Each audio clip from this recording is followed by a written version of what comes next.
kesempatan untuk closing statement 2 menit, Bu. Silakan Ibu Retno. Baik, terima kasih. Saya sepakat juga dengan tadi Pak Yogi, Mas Anju, dan Pak Monang dan Pak Nain ya, bahwa RUU-KUHP ini meniadakan kepercayaan gitu kan. Jadi saya sih kalau masih bisa kita berikan masukan dan bisa berdialog, memang ini ditunda, sebaiknya ditunda. Tapi kalau misalnya DPR tetap mengesahkan, ya kita minta bantuan untuk bagaimana ini bisa di judicial review seperti yang disampaikan Mas Ancu itu. Itu terkait untuk RUU-KUHP. Kemudian yang untuk tadi sekalian menjawab pertanyaan mengenai keberadaan penghayat yang di Jawa Tengah itu yang masih mungkin belum percaya diri untuk mengakui sebagai penghayat kepercayaan, ini juga pengaruh karena akibat trauma masa lalu yang berpuluh tahun itu.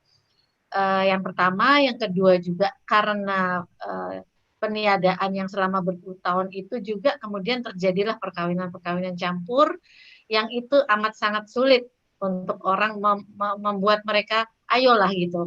Misalnya misalnya suami saya bukan penghayat.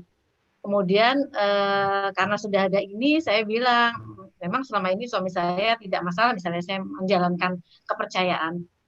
Kemudian saya bilang, ini sudah bisa dikosongkan atau sudah bisa sebagai kepercayaan. Terus suami saya bilang, nggak usah lah, saya kan nggak pernah melarang kamu menjalankan kepercayaanmu. Ini kan cuma soal KTP, terus saya harus ngeyel. Itu yang agak susah memang bagi kami. Terus saya akan bertentangan dengan suami saya hanya masalah KTP, misalnya seperti itu kan.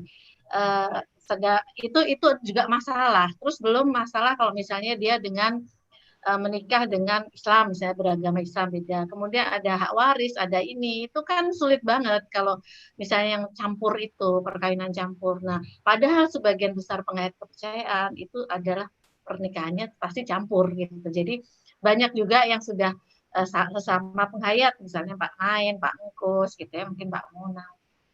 Tapi lebih banyak di Jawa Tengah ini karena beradaptasi, maka banyak pernikahan campur dan mereka tidak pernah melarang, misalnya yang satu tetap menjalankan agamanya, yang satu misalnya A agama B atau satu kepercayaan satu itu nggak pernah saling melarang. Tapi untuk masalah hukumnya hitam di atas putih itu kan butuh kepastian. Nah itu mereka kan tetap, misalnya apalagi kalau misalnya saya perempuan, suami biasanya kan ngikutin suami gitu kan, jadi ya gimana lagi gitu. Kecuali mungkin saya yang suami saya pengertian, jadi buat dia terserah saya, ya udah saya mengosongkan. Jadi buat saya, kayak seperti saya karena awalnya dia agak keberatan, tapi ketika dia butuh KTP saya bilang saya nggak butuh KTP.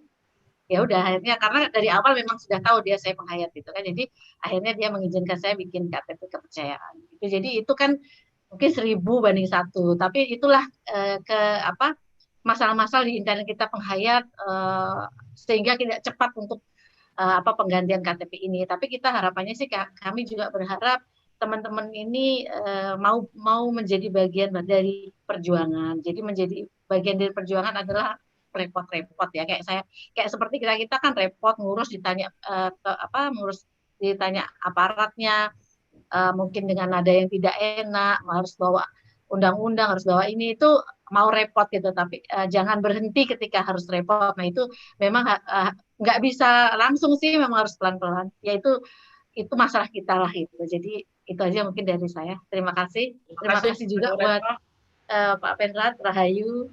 Rahayu. Ya, kami berikan waktu